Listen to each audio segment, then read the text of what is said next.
nombre de las fuerzas del gobierno, de las Fuerzas Armadas, le garantizamos la vida a usted y a sus hombres si sale con las manos en alto. Guadalupe Salcedo, quedan 3 minutos. ¡Atención! ¡Atención! ¡Guadalupe Salcedo!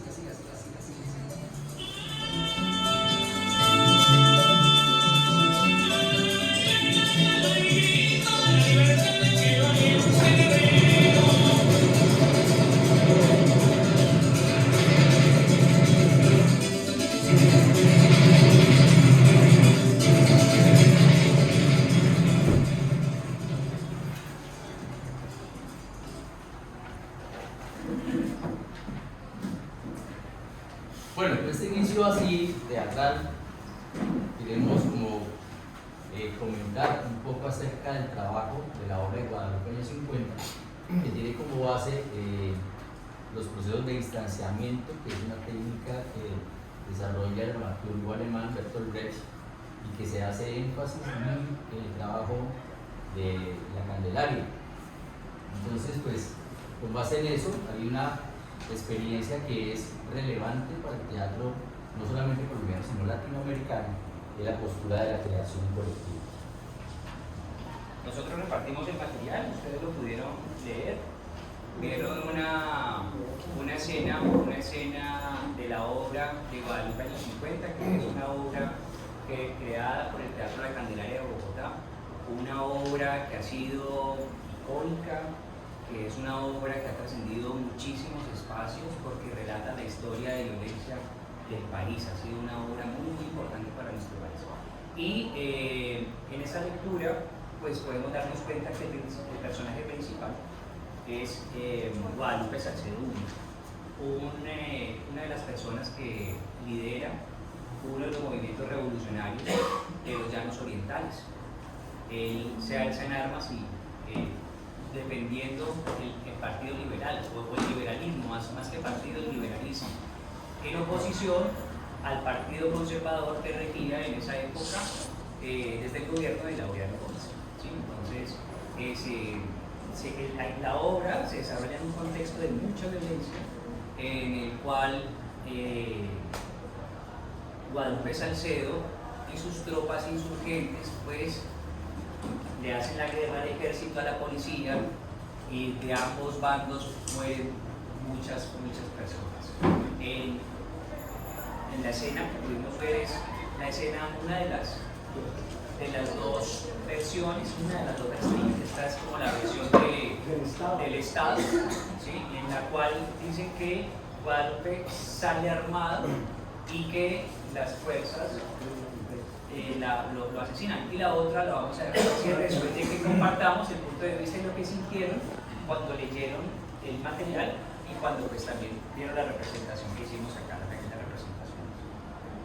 En ese proceso de esta obra de teatro podemos identificar que hacen uso, por ejemplo, de los cantos de llanos, ¿cierto? Hacen como esa combinación y empiezan a contar a partir de allí, de contar la historia y la musicalidad. Cuando uno ve esta escena o esta puesta en escena, hay una cuestión de conexión, porque en algún momento la obra lo transporta a uno en un momento en que la violencia, uno ha sido golpeado por la violencia en cualquier contexto, ya sea personal, familiar, amigo, conocido, pero hay todos aquí, o pues personalmente nos hemos visto como afectados por este fenómeno, y esta obra toca todas esas membranas, ¿cierto? Que nos contextualizan en los llanos orientales. La violencia es un fenómeno que se vive a diario. En la perspectiva de esta obra, el proceso creativo de la Candelaria, del Teatro de la Candelaria, es ese proceso creativo a través de no el imaginario, sino como sucesos. Entonces toman todo ese proceso de reproducción y de sucesos, y es una de las obras más representativas del Teatro de la Candelaria. Sí, que tiene una de las estéticas, podemos decirlo, de lo popular es todo aquello que no pueda dejar de ser, que es que el trabajo de investigación que hace la Candelaria lo hace a través de la jerga y de los cuentos que cuentan la gente popular en los llanos orientales. Y a partir de ahí nace todo ese proceso estético para hacer esa investigación. Yo quiero como compartir este texto corto para que hagamos como una especie de charla, discusión acerca de lo que es el teatro, la postura de la creación colectiva. Dado como dice Anuares, es que cuando se dice creación colectiva es que se involucraron demasiadas personas, antropólogos, sociólogos, artistas plásticos, músicos, para la creación de esta obra icónica del Teatro Nacional. Entonces, ellos también plantean, hay que reconocer que hay otra persona importante en el teatro colombiano, aparte de Santiago García, que es Enrique Buenaventura. Enrique Buenaventura también hace parte de esa visión con respecto al teatro en las técnicas del distanciamiento de Brecht y esa crítica social que se puede hacer desde ahí. Entonces, Buenaventura decía que un texto teatral es una analogía de la vida social, una reproducción, no una reproducción o un reflejo directo de esa vida. Tiene pues una relativa autonomía frente a la vida y es una visión particular de la sociedad que abarca varios niveles de la misma vida social. Ya para abrir entonces el espacio de que podamos compartir, se trata de compartir precisamente lo que sentimos al leer la obra, al conocer la obra, ¿sí? Al vincularnos con la obra. Hay algo especial en el tema de la obra, que aunque la obra empieza y termina con la muerte de Guadalupe, el personaje solo aparece al inicio y al final y no está tras toda la obra, pero siempre toda la obra se basa en Guadalupe, ¿sí? Sí, que es la historia que realmente aquí se cuenta, la historia, pero en el tema cultural inglesa tiene muchos contenidos de la iglesia, del Estado, sobre todo aquí el tema es dos bandos, prácticamente dos historias, ¿sí? Que se cuentan a través de esta obra. Y también la música, porque a través de la música en llano, el artista que se cuenta allí habla sobre todo lo que pasó y todas las intrigas. Es como una puladera prácticamente, y lo hablamos ahorita coloquialmente. Y ese fue el inicio de la guerra que aún todavía la vivimos en nuestro país.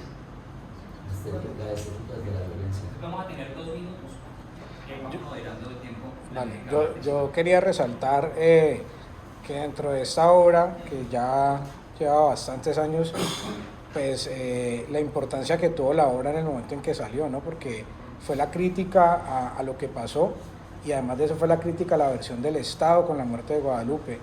En mucha parte, mucho territorio colombiano no se conocía esa historia, no se sabía, y gracias al ejercicio teatral que hace la Candelaria y gracias a la exposición tan fuerte que tiene esta obra por todo su proceso artístico y creativo, pues llega como forma de noticia pues a muchos rincones del país, y pues es la importancia que tiene el arte en sacar a flote ese tipo de cosas y por medio del arte mostrarle a las personas pues realidades o otras versiones de la realidad de lo que ha pasado. Tener en cuenta que es una de las obras que mayor puesta en escena tuvo en el país, que ha tenido de las grandes obras. Más de 10.000 presentaciones a nivel mundial. Sí. Desde 1975, de hecho, recién hace como un mes, volvieron a presentarla en la Candelaria y fue otra vez un éxito. Pero yo creo que es por el impacto que da de eso, precisamente que estaba diciendo Checho, que es algo silenciado. Y entonces a nosotros como nos duele, no, bueno, nos da como esa...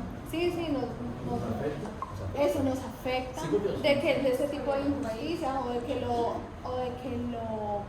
lo amañen a alguna forma o a conveniencia de que no se trate o que no se vea lo verdadero.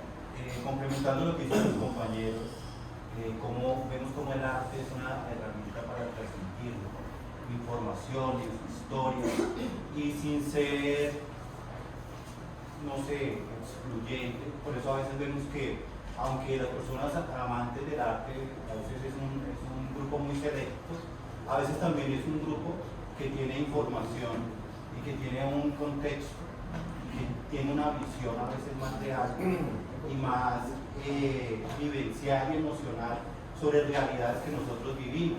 Y es justamente porque el arte y más el teatro sirve como esa herramienta para transmitir esa emoción y esa información y sobre todo pues abrirnos los ojos. Por eso que el arte nos despierta. Mire, en el contexto político, a mí me parece interesante lo que vos decís, lo que estaba diciendo Estefanía, es que por lo menos cuando nace Guadalupe en los 50, que la estrena en 1975, el país estaba surgiendo muchas otras nuevas guerrillas, incluyendo el M-19, que era en 1971 nace y comienza también a formar otra cosa. Esos incumplimientos que descubrieron ellos, el Teatro de la Candelaria, los compañeros de la Candelaria, del fatal acuerdo de paz que se realizó en 1953 en Monterrey con las guerrillas liberales, donde Guadalupe cree y obviamente sale todo mal, y eso se ve repetitivamente en la historia de Colombia, inclusive hasta 2017, que seguimos repitiendo, porque seguimos contando las historias. Entonces el arte y el teatro nos representa desde ahí como un proceso de... Bueno, compañeros, ya para terminar. Sí, dale. Algo que me llamó la atención, algo del texto. No, siga. Algo del texto, y no sé si es a propósito, y si es así, pues me gustaría saberlo. Es el 50, o sea, porque está escrito de esa manera, años 50 en un teatro épico. Bueno, el teatro épico porque nace desde la postura de Bertolt Brecht, que él comienza a explorar. De hecho, Bertolt Brecht tiene también una puesta de escena excelentísima que se llama La Madre. La Madre narra la parte de la Madre Coraje, que narra todo ese éxodo que tuvieron en la Primera Guerra Mundial las mujeres y la fortaleza que tuvieron ahí. Entonces, ese sentido épico que marca lo social y lo político, Bertolt Brecht lo marca en una postura de lo que se llamó las técnicas del distanciamiento, donde no solamente se carga de lo poético, sino que lo poético también se vuelve más que una metáfora, una construcción de pensamiento social, crítica social política. Sí, lo que voy a decir, o sea, preguntar por la parte que me era 50 como tal del número, El número. 50 que no me doy cuenta. Ya. Es intencional. Es intencional. Sí, se hace y todo el grupo de trabajo se hace intencionalmente porque son historias que no se cuentan, que precisamente en el Centro de Historia y Memoria de Bogotá también quisieron ocultar, quisieron cambiar esta ley. Es una forma, un modus operandi. Incluso George Orwell en su libro 1984 también dice cómo los medios de comunicación comienzan a abordar toda la historia para hacerle creer a las nuevas generaciones una historia distinta, una historia amañada, a conveniencia de las familias dueñas del país y a los poderosos. No ha cambiado nada igual. Moderador. Precisamente esa obra, la obra tiene dos versiones, dos finales, que uno es el final que cuenta el Estado y el otro el final que cuenta el pueblo. Entonces vamos a terminar. Sí, ¿verdad? ¿Estás pidiendo la palabra? Sí, hace rato. ¿Ya cierran ustedes? Sí, ya. Listo, entonces, a nivel de conclusión, la hubieran podido enriquecer más con unos apartes o unos párrafos de la obra, del texto, del escrito, y la hubieran nutrido con una obra o con una literaria dialógica literaria, la tertulia, ¿sí? Entonces la enfocaban o la pueden enfocar desde esas partes. Por ejemplo, sí, todos ustedes han escuchado a Ricardo Semilla de Ana Jaime. Entonces, cuando empieza y cuenta la historia, pues más o menos inmediatamente pues me semejó esa canción de Ana y Jaime, cuando Ricardo bajó a la aldea estrenando amaneceres, silbando canciones frescas sin olvidar sus quehaceres. Todo eso, pues poderlo representar a través, y ustedes pueden hacer una tertulia integral, y va teatro, la literatura, va música, ¿sí? Y a partir de allí pues la puede hacer una puesta en escena. Pueden hacerla una tertulia integral, artística, bien bacana, bien chévere.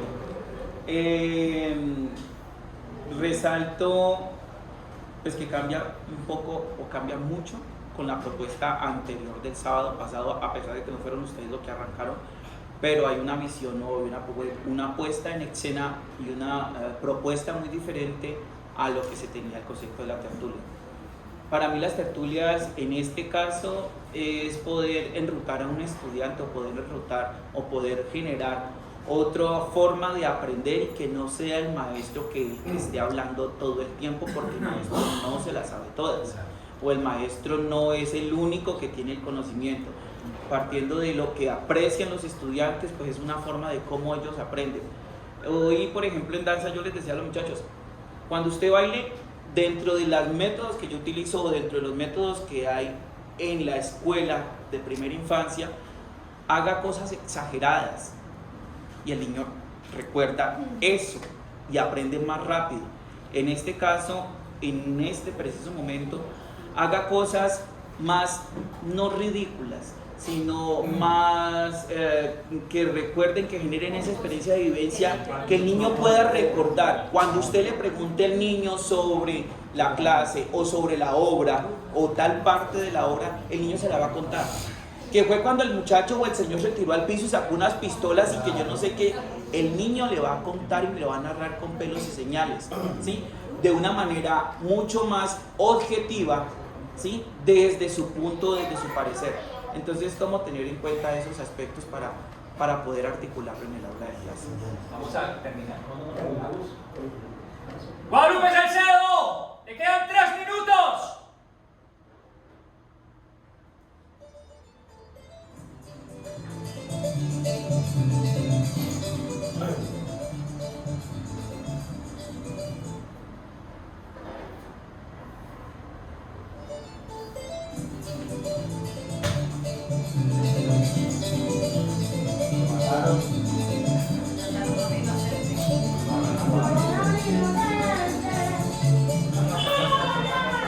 Bueno, diferente a la música de las otras músicas, la música protesta o música social, que en ese momento fue hecha para eso.